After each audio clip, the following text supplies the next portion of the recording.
Welcome to the From Concealment Podcast, the show for firearm enthusiasts who like to shoot, train, carry, and compete. Get ready for some shooting and sight, firearm and accessory reviews, and of course, insight on conceal carry. And now, broadcasting from behind enemy lines in the From Concealment studio, it's Pete Mitchell and Dan Sams.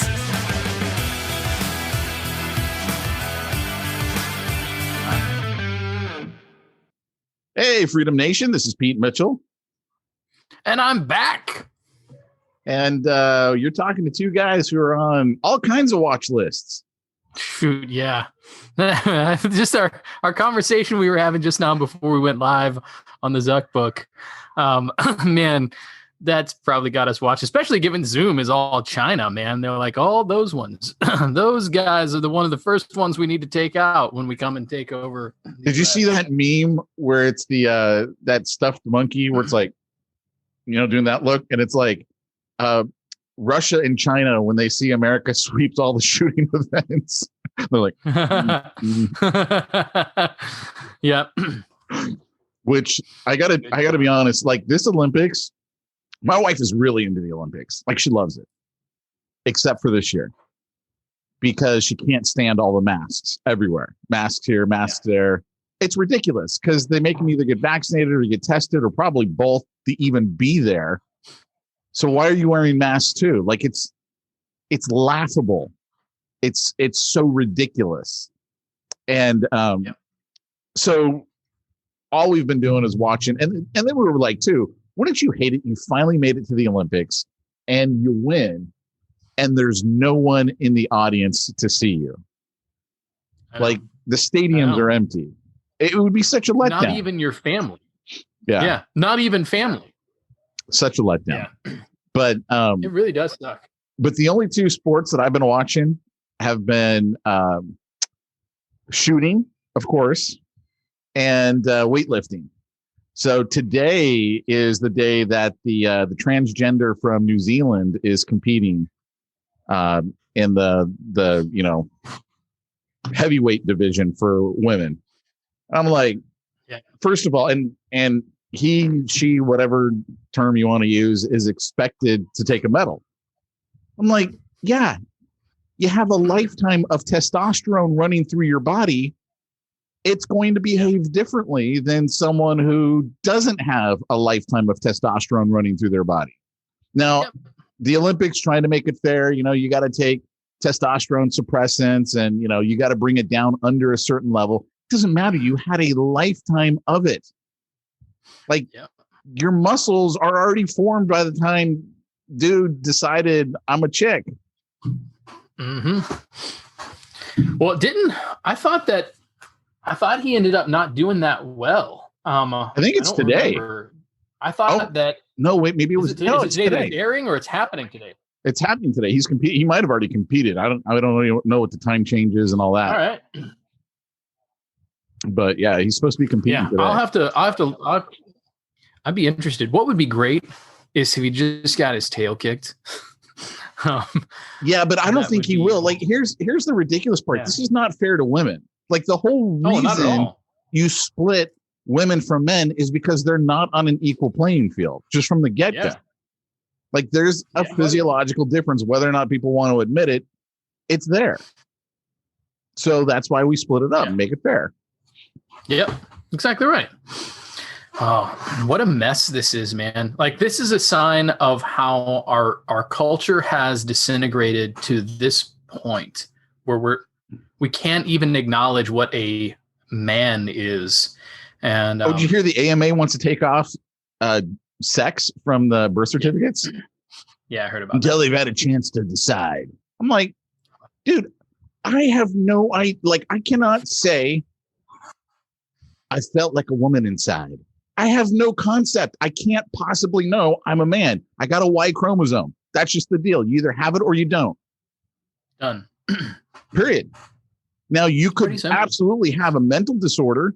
Absolutely. And you think, oh, I'm a woman, but you can't possibly know what it's like to feel like a woman inside because it'd be like me saying, oh, I feel like I'm a puppy inside. I've always felt like I was a puppy. I just, you don't know what it means to feel like a puppy. I can't possibly know that. I can't. It's not possible. It's true. But logic, who needs logic? This is where we're at. Well, one of the interesting things I'm working on the doctorate right now, and we're discussing like how to respond to certain truth claims against Christianity and all that kind of stuff. And of course, postmodernity and the whole idea of relative truth and all that at the academic realm plays out differently, because at the academic realm, the postmodernists and the people that don't believe there is such a thing as reality, they still presuppose reality to make their arguments. They still use, Turabian format or APA format. Like they still write, they still make an argument. It's a ridiculous argument, but they have this duplicity where they're like, well, this is, they still operate in logic while arguing for the absurd, right? And so a lot of like academics are like, why should we even deal with this? Because it's clearly absurd. This guy clearly doesn't even believe what he says. So why even talk about it? My issue is that at the layman's level, when you don't have the rigors of academia and you don't have these other things to provide a framework, people will do the absolute the most insane thing possible. And that's what we're seeing. Like there's a girl at the high school that was in our town who thought she was a cat. It's just insanity. And so it's like when you can't argue with it, but everybody wants to be nice because feelings are what's trumping. And did you say trumping? I might have. Did you just subtly throw that in there? That's so funny, man. Yeah, it's what you got to do. It's funny. My wife and I have been watching The Good Fight because we got like on Prime Day or the week before, Amazon was running like whatever that channel is, Paramount, I think it is, Paramount Plus, the pay channel, for 99 cents for 2 months. So I'm like, all right, we're signing up for 2 months because I'll pay $2. Yeah. And so we've been watching The Good Fight, which was the spinoff of The Good Wife. And that was a good show. I mean, we enjoyed it. Obviously, everyone's liberal on it. Well, they took this one to the extreme. Like, they hate Trump. So, like, he's like the center point of every episode. And I'm like, dude, you guys are really funny. Like, I didn't vote for Trump, but you guys are insane how much you hate the guy. Yeah. Well, the show already touches on the bizarre. I actually really like the show too. I think it's really entertaining. Have you seen The Good Wife or The Good Fight? Have you seen The Good Fight? Both of them. Okay. Both of them I've seen all the way through. Okay. We're only on season 4, I think, on The Good Fight. So there's 2 more, season 4 and season 5. Yeah. The Good Fight gets a little bit more bizarre, but yeah, their hatred of Trump it's crazy, man. It really is. Yeah. Yeah. That's a witty show. There's been a couple of times where I'm like, man, that was handled in an interesting way. Did you see the one on Epstein? No, I haven't seen that yet. Their one on Epstein is interesting because they I don't know, they might pull a couple of punches, but they bring up some of the real crazy stuff about Epstein. It was interesting. They do a few that are just totally ripped from the headlines. The one on Epstein was interesting. Yeah. What I thought was funny is an entertaining show. They actually, last night's episode, they really, for the first time, ripped apart most of the Democrats' arguments. And I was like, wow, that's an interesting, like, they clearly hate Republicans and conservatives. And then this is one episode, right? One out of the 11 that we've watched, or, third season, but we've only been watching it. We saw the first 2 seasons years ago. It's the first one where they just like actually ripped apart the Democrats' arguments. And I was like, wow, well, they'll bring it all back because, they do. Yeah, that's what they do. Well, we are in an interesting time, though, and this is worth pointing out, that there is a war within the Democrats between the ultra progressives and the freaking liberal, but not quite on the same level of communist. And they're fighting. Like, we're seeing infighting with them. Certain ones aren't deemed woke enough and vice versa. So it is a little bit interesting to watch them tear themselves apart a little bit. And I wonder if a show like that is an example of it. Either somebody is too woke or not woke enough. And interesting. Entertainment. Yeah.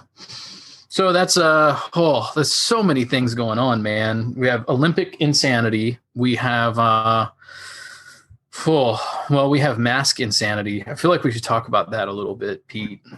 Go for it. I think we're getting a little like I'm watching what's happening. So apparently was it last week that the CDC recommended mask wearing in schools again, which made me really glad that I'm homeschooling. I think it's been a while. I think it's been a while. I mean, I've heard that one for a long time, I think. But now we're looking at like the fall, like kids are going to probably have to wear masks in school again this fall. And I'm like, okay.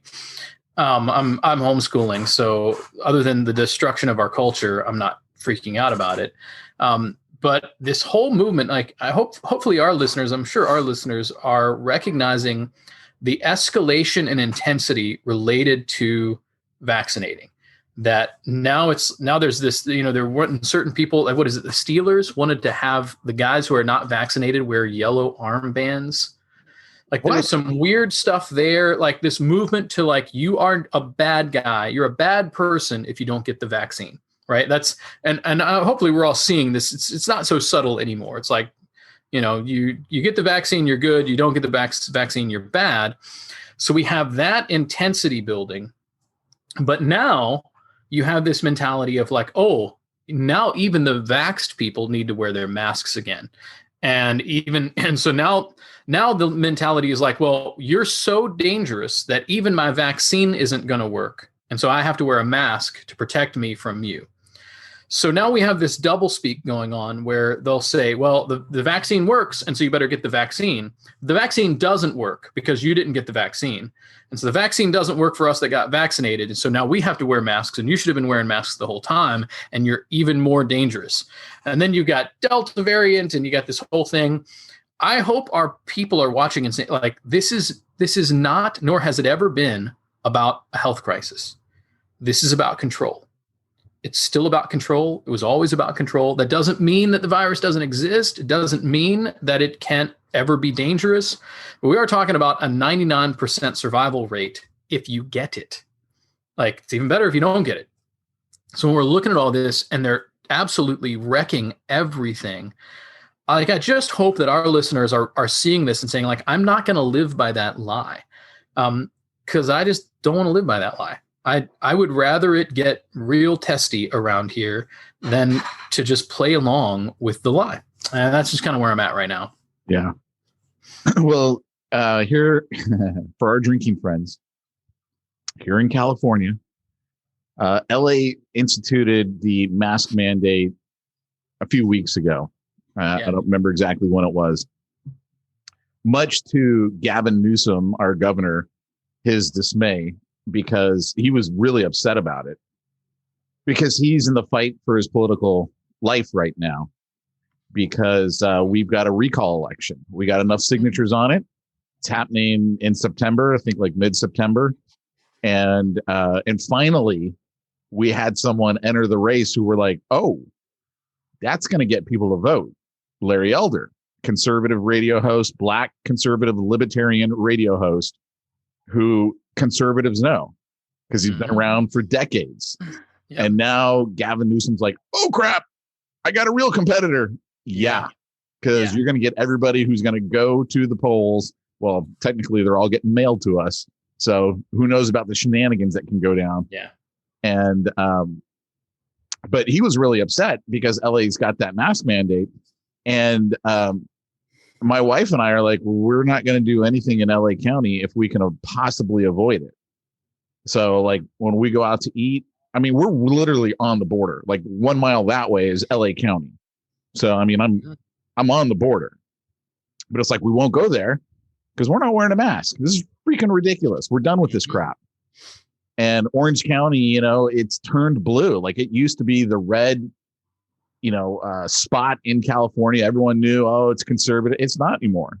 Like, I don't think we've got any Republicans in office for representatives or anything, state representatives in Orange County anymore. Maybe one. I can't even remember anymore. But we've turned blue. And so we're just waiting for it to hit Orange County. And then you got the school thing. And we're like, look, if Newsom wins in September, He's going to put out a mandate. You have to have your kid vaccinated to go to school.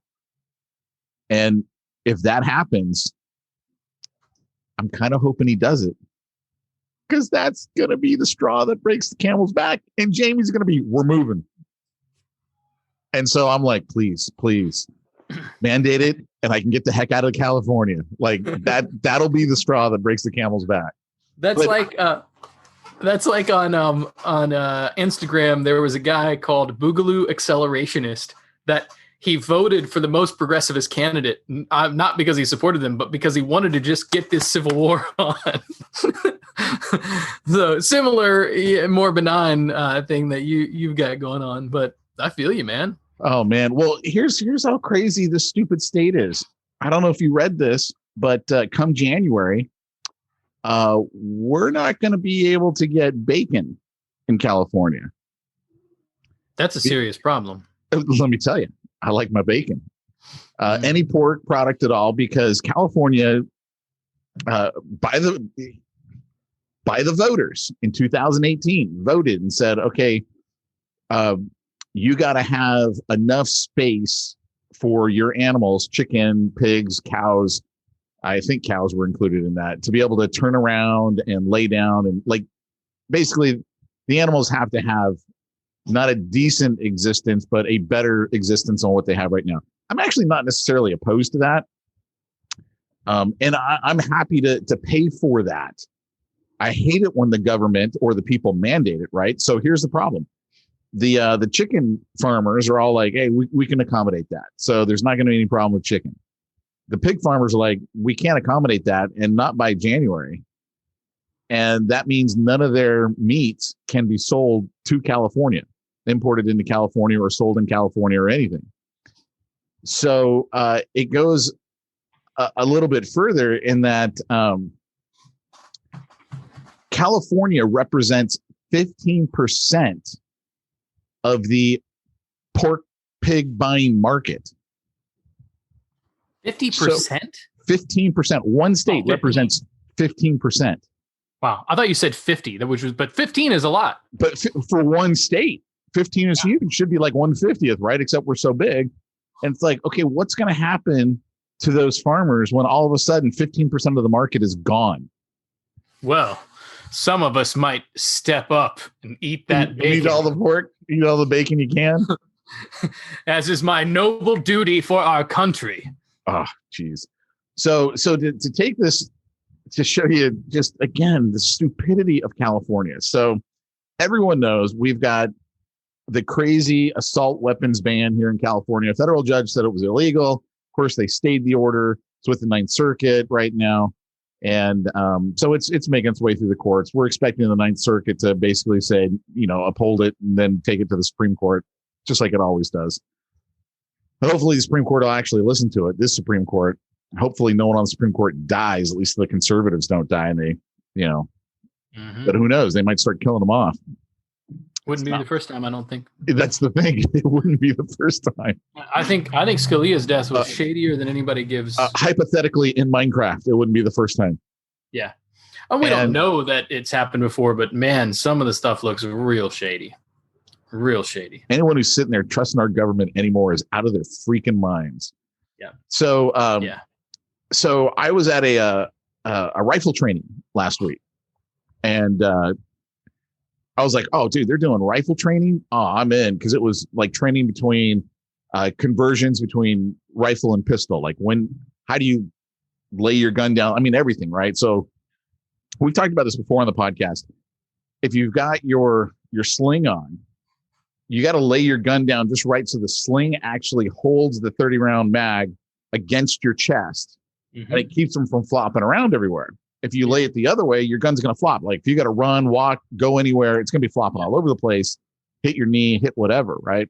So like you're practicing all that and switching to the pistol, which you might have to do depending on the situation that you're in. And then, of course, tactical reloads, which are always tough for everybody. And if you haven't trained on tactical reloads, like you need to go to the range and train on a tactical reload with your AR. Because when the bolt is closed, if you have, let's say, a 30-round magazine or even a 10-round magazine, and it's filled all the way, you're not going to be able to push that magazine in. You cannot slam it in. It doesn't work. Like you have to, like I only fill my magazines to 28 because I know if I got to do a tactical reload, that's the only way I'm going to be able to get that magazine in there.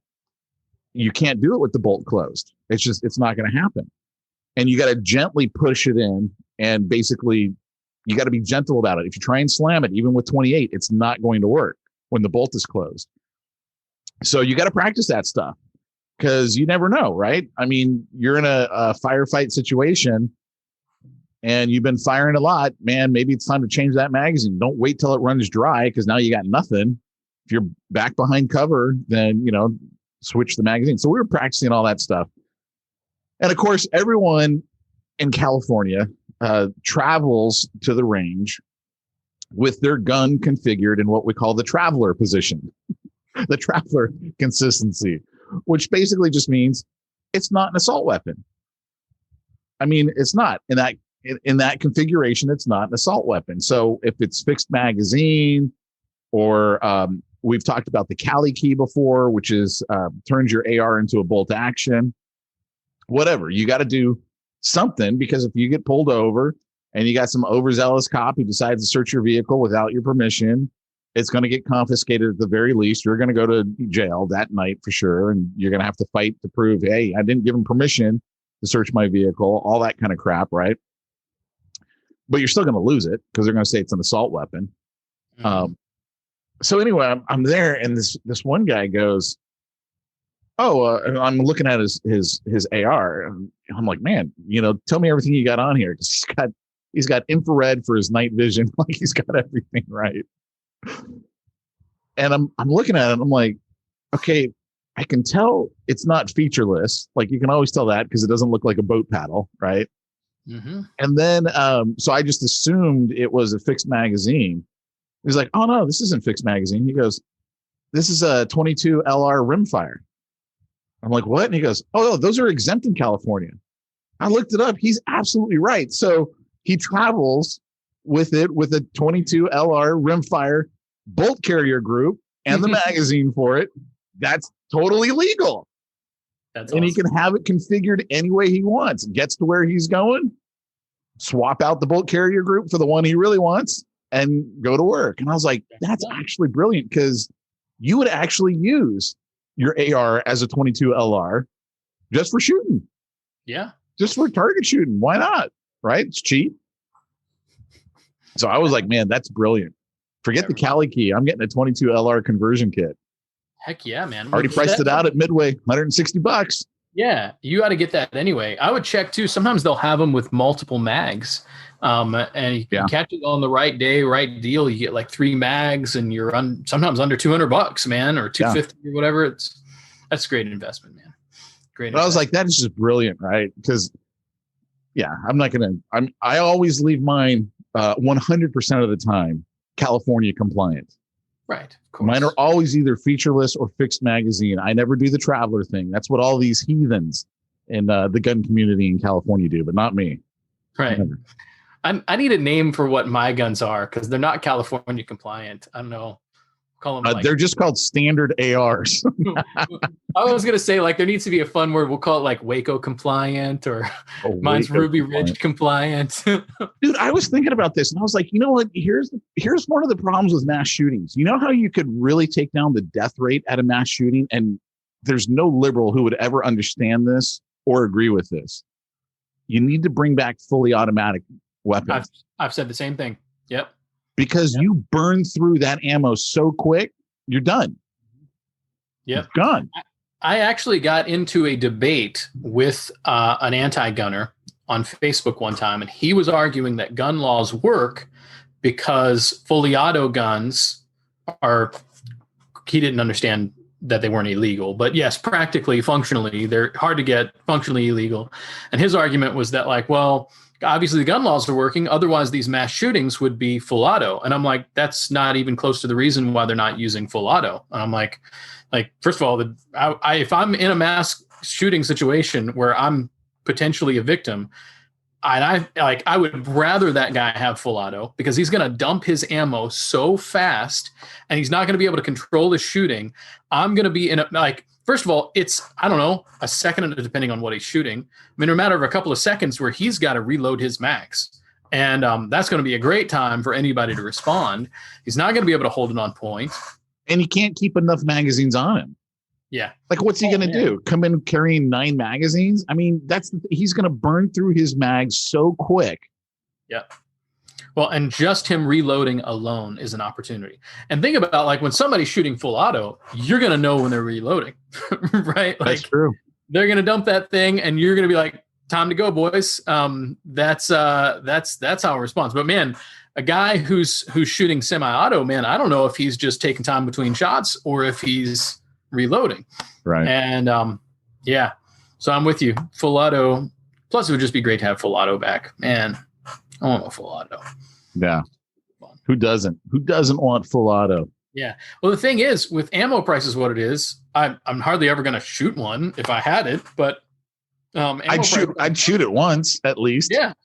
Well, I put a binary trigger. I helped a buddy of mine put a binary trigger into his gun, and which, man, he's like, this is fun dumping rounds. Of course, his dad was giving him ammo, and he's like, I got to stop wasting ammo. I'm like, yeah, no kidding, man. Good fun though. Good fun. Yeah. So, you doing anything fun in the way of guns right now? You got anything new? You got anything you're doing? Well, I'm trying to get signed up for a rifle competition tomorrow. I usually don't like this particular one. Not that it's a bad one. It's just one of the things. It's at an indoor range. One of the challenges that they always do in it is a distance shooting, which makes sense with the rifle. I run my rifle with the red dot on it. Mm-hmm. Red dots are not made for distance, not for precision distance. Like, you got to hit a 1-inch target 25 yards away. That ain't what the red dot is made for, right? It's made for hitting a body within the 25 yards. That I can do no problem with the red dot. So I was like, man, I hate doing this one because I need to have a different. I mean, I run it with that and just go, all right, this is the area that's not going to do well. Big deal. And I'll just make sure I come out ahead in all of the other. What in the world is that noise? I don't know if you guys could hear that. That was crazy. Don't worry, I couldn't hear it. I wonder if my dog's outside. I have no idea what is going on. But so anyway, I bought a red dot magnifier. Oh, so, yeah. A little 3X. Yeah. And I did it just for that one specific. Because I'm still not going to swap out. Because the way I look at my ARs are for, I'm in an urban area. These are my urban fighting weapons. Yeah. I'm not in a nice foresty area like you. I don't know if it's foresty, but the more of a rural area where, hey, I'm going to need some distance shooting. I'm going to need to be able to hunt with these things. I'm looking at urban fighting with my AR makeups.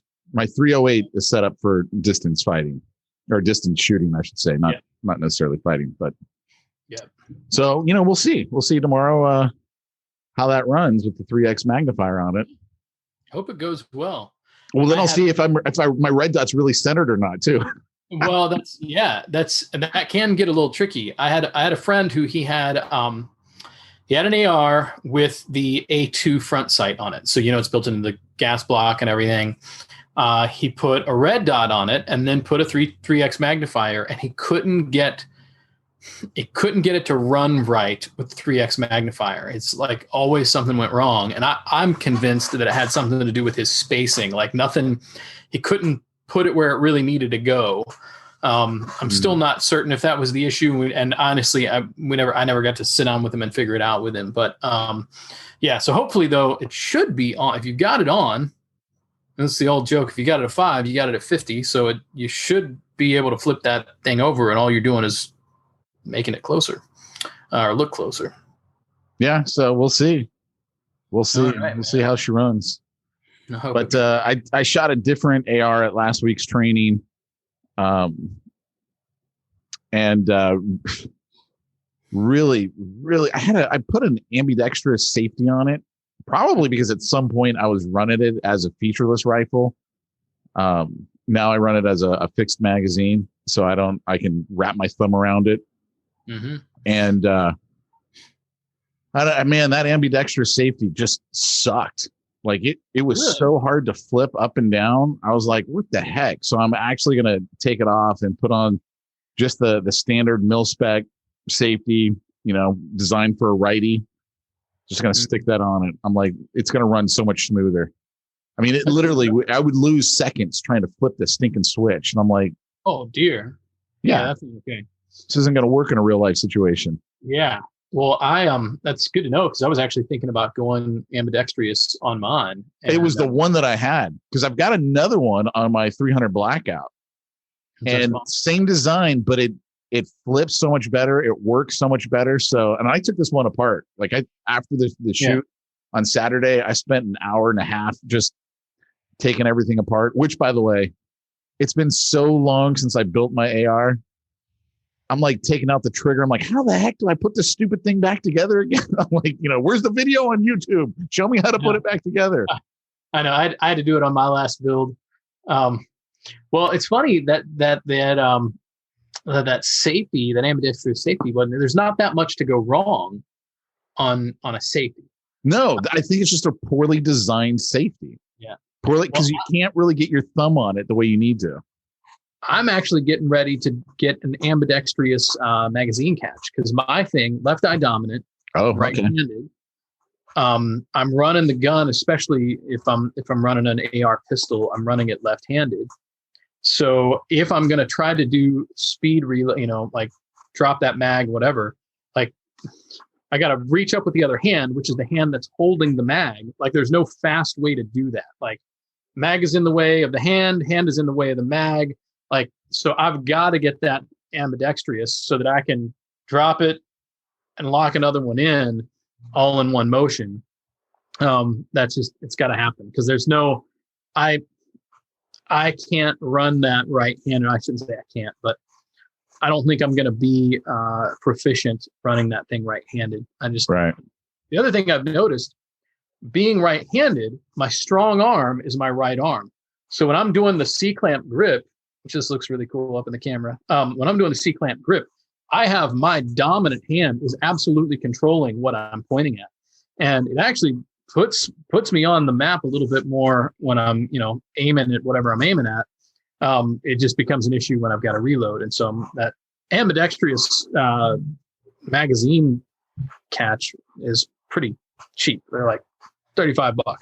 Right. So I don't know if anybody had any recommendations on that. I would love to hear them. If anybody has an ambidextrous one, because this needs to be good. This one is going to be my effectively my home defense weapon. So it needs to be good. So And I did just trick it out a little bit. I got my I realized that the rail on that upper did not have QD mount built into it. And so I had to add a little nubbin for my QD mount. I got that in, and I have myself a nice little sling mounted system. Feeling pretty good about it. Yeah, pretty good. What I thought was funny is one of the guys was running an AR pistol. And so I was like, oh, you build it from an 80%? He's like, no, I bought the, I think it was Franklin Armory made a single shot AR pistol, which was legal in California. And he goes, and I just converted it. Which Perfect. Is not, I mean, here's the problem. It's not technically illegal. There's no law that says you can't. It's California though, right? Yeah. So they don't need a law. They just make stuff up as they go. I mean, that's the danger with all of that stuff. It's like, yeah, but what's going to happen when the prosecutor decides they want to come after me? Yeah. Notice the irony in California that it needs to really be explicitly legal. There's no presumption of innocence. Right. There isn't. And that's tyranny. That's just what it is. It's tyranny. It's bad. Always bad. What a mess, man. But good for him finding a loophole, man. I hope he doesn't go to jail. I know. Well, I'm thinking, man, I remember how much those were. Those were pretty pricey ARs because they were legal in California as pistols. I'm like, man. And of course, I remember at the gun show, they sold them that way.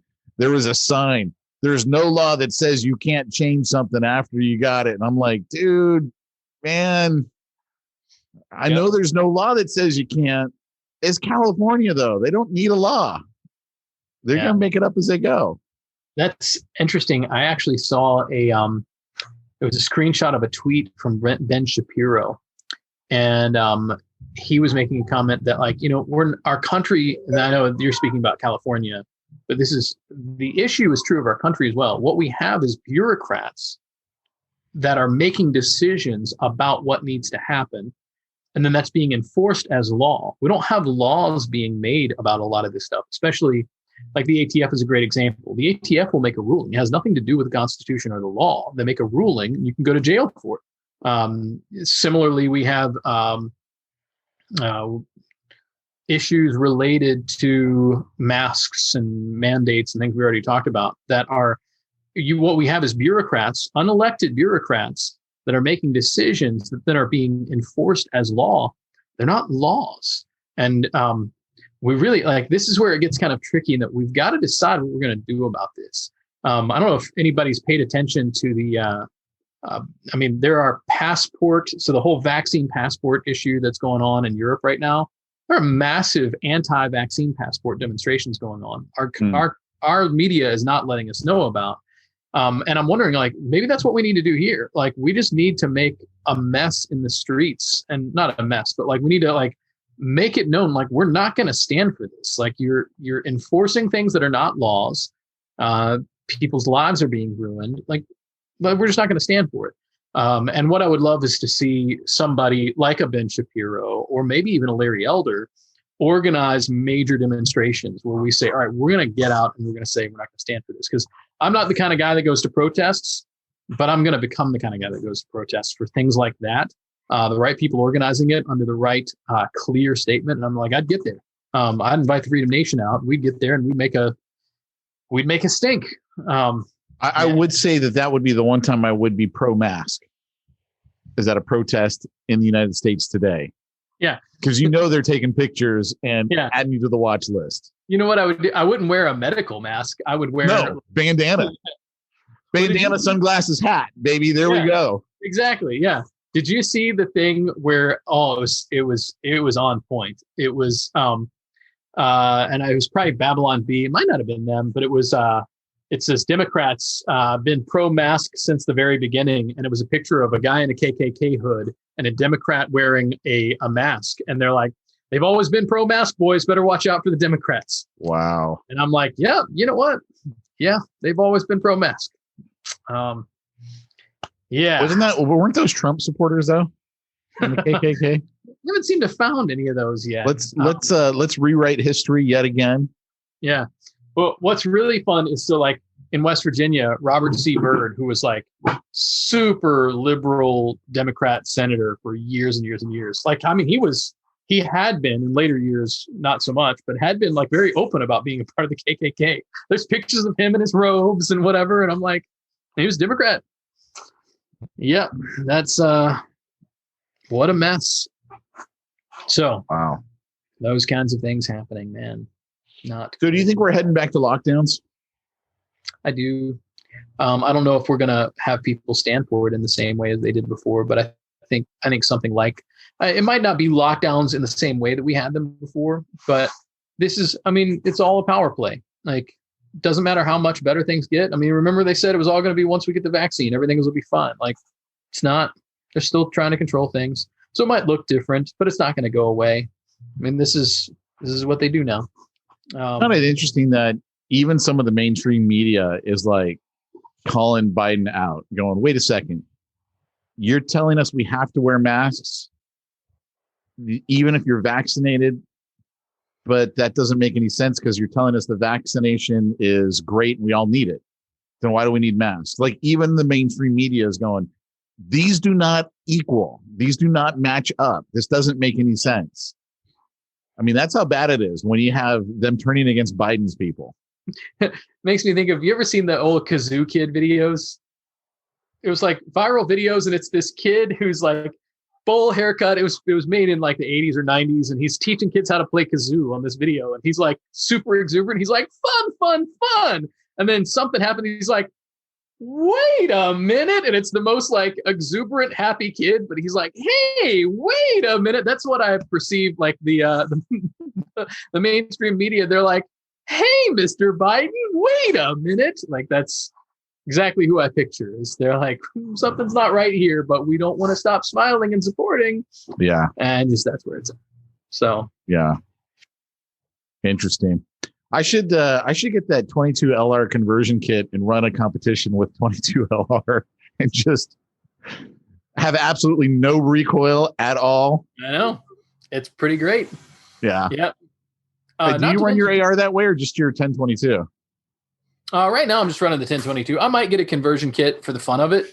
But like the 1022 is so close. Like I even have like a collapsible stock. My 1022 looks to the untrained eye like an AR. The chassis is even black and the whole thing. And so I'm like, other than the mags, like, and of course the internal function of the gun, like I'm having fun with it in the same way that you would with an AR, I guess is the right way to say it.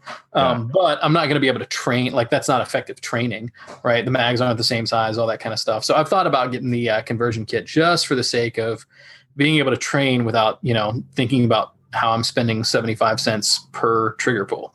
Right. Yeah. So I did get some more ammo. I did feel like I've got this sense. It feels like ammo price has gone down just a little. Like I found boxes of 5.56 for $14, box of 20. And I'm like, well, that just seems a tiny bit cheaper than what we were at 6 months ago. It's not good, but the prices are never going back to where they were. That's never going to happen for sure. Because they figured out, hey, we can charge a lot more and people will pay it. Yep. It's true. So there's going to be an unspoken, don't you dare lower your price down. Maybe in 4 to 5 years, one person will have the balls to go, hey, you know what? If I drop my prices down, I win the market. And then we'll see the race down to the bottom again. But it's going to be a long time before that happens. Yeah. I know. Oh, well, I'm just waiting for him. Like, I mean, you can't get 45 long. You can't get 45 hardly anything. Like, still a lot of stuff is not being made because the manufacturers are trying to catch up with 5.56, 223, 9mm. So they're not even bothering to make 380. And I understand. I'd be doing the same thing if I was them, but I look forward to the catch up happening so that we can actually have other ammos too. Right. So. Right. Yeah. That competition, the rifle challenge, I've run it before, and I ran it with my Ruger PCC, and I won it because I'm shooting 9mm. Right. I mean, nice. There's no movement on the rifle. It's just smooth. Yeah. But again, that one distance thing, because I run it with an RMR on it, Trijicon RMR. I mean, I'm like aiming for the big circle. I'm like, I got no chance of hitting these small bullseyes, which have the most points to them. I'm like, I just got to go for the big one because I can put all my rounds in that and at least get some points on the board. But I kind of want to run it tomorrow with 5.56. I got a whole bunch of 5.56.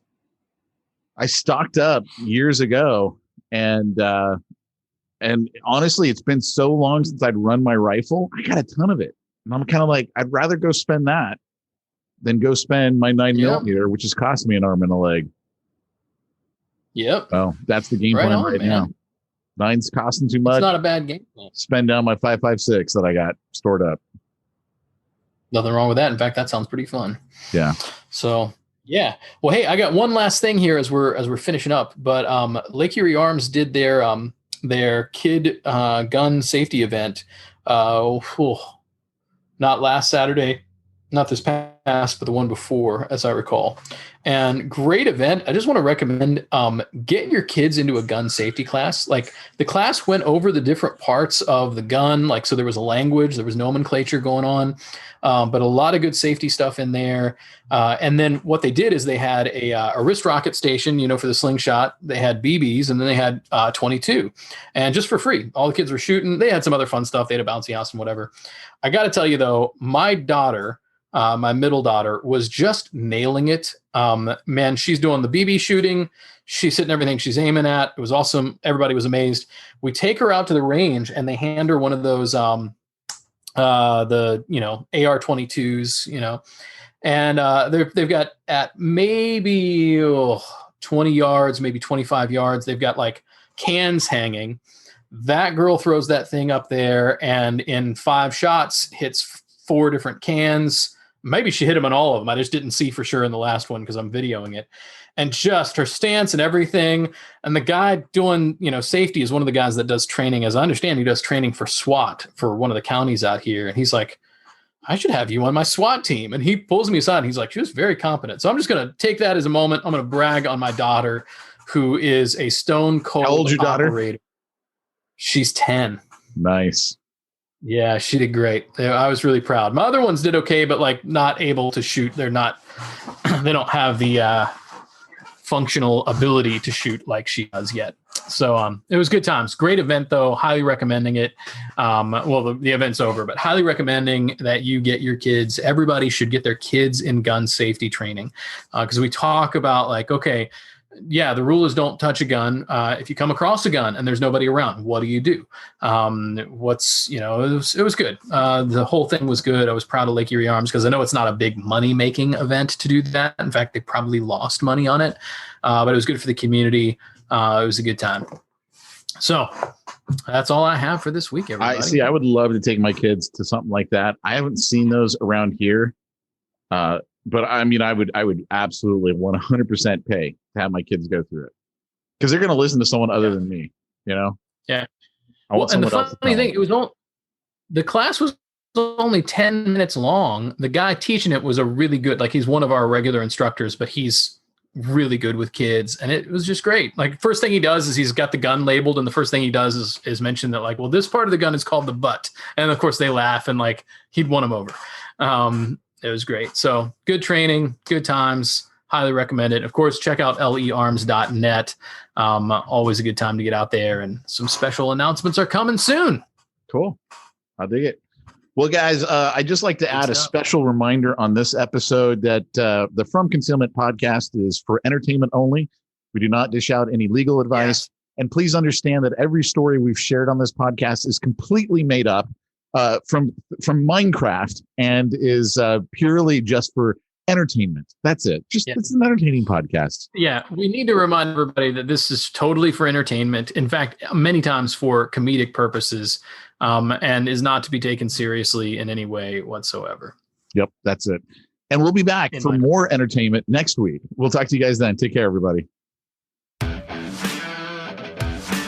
You've been listening to the From Concealment podcast with Pete Mitchell and Dan Sams. Be sure to tune in next week for more gun talk. Also, check out the From Concealment website for more shooting-related goodness at FromConcealment.com.